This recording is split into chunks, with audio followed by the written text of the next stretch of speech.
ஓம் முருகா போற்றி. ஓம் சரவண பவ. என் அன்பு குழந்தையே, நீ எனக்காக காத்திருக்கிறாய் என்று நான் உன்னை காண வந்தேன் ஆவலோடு. என் அன்பு குழந்தையே, என்னுடைய ஜாதகத்தில் கிரகங்கள் சரியில்லை, என் வாழ்க்கை முழுவதும் கஷ்டம் என்று எண்ணி வருத்தமடையாதே. உன்னுடைய தலையெழுத்தை மாற்றி அமைப்பவன் நான் இருக்க உனக்கு சங்கடம் எதற்கு?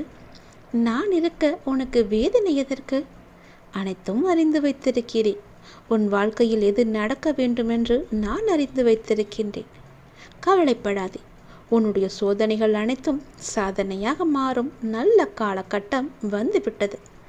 எதற்கும் நீ கலங்காதே. நான் இருக்கிறேன். எல்லாவற்றையுமே நான் பார்த்து கொள்கின்றேன். உன்னுடைய வாழ்வில் நடக்க வேண்டிய எத்தனையோ நல்ல விஷயங்களை உன் எதிர்மறை எண்ணங்கள் தடுத்து விட்டன. பல நல்ல விஷயங்கள் ஒன்றன் பின் ஒன்றாக நான் அனுப்பி வைத்தாலும் அது உன் கண்ணுக்கு தெரிவதில்லை. ஏனென்றால் உன்னை சுற்றி எதிர்மறை எண்ணங்கள் நிறையவே இருந்தது. இனி வரக்கூடிய காலத்திலும் உனக்கு எதிர்மறை எண்ணங்கள் தோன்ற வாய்ப்பு அதிகம் இருக்கின்றது. ஆனால் நீ கவனமாக இருந்து கையாளும் போது உன்னால் அந்த எதிர்மறை எண்ணங்களை குறைத்து நேர்மறையான விஷயங்களை உன் வாழ்வில் நடத்தி கொள்ள முடியும். என்னுடைய நாமத்தை நீ ஜெபம் செய்து கொண்டே இரு. உனக்கு இதனை நடத்துவதற்கு துணையாக நான் இருக்கின்றேன். என்னுடைய நாமத்தை நீ சொல்லும்போது உனக்குள் புது சக்தி உனக்கு பிறக்கும். கவனமோடு இரு. அதை தடுத்து நன்மைகள் நடப்பதற்கு என்ன செய்ய வேண்டுமோ அந்த முயற்சியை செய். நான் இருக்கின்றேன். ஒருபோதும் உன்னை விட்டு அகல மாட்டேன்.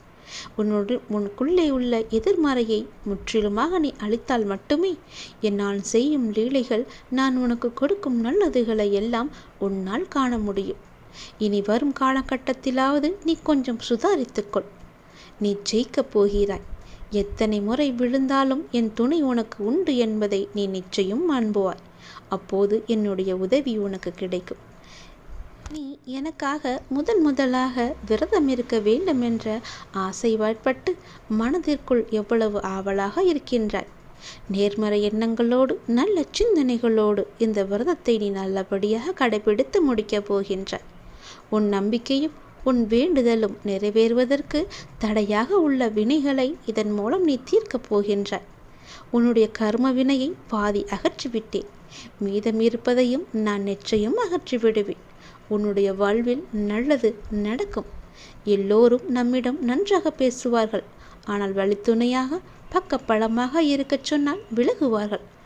எப்பொழுது என்னை நம்பி வந்துவிட்டாயோ உனக்கு பக்கபலமாக நல்ல வழிகாட்டியாக நல்ல துணையாக கடைசி வரை வரக்கூடியவன்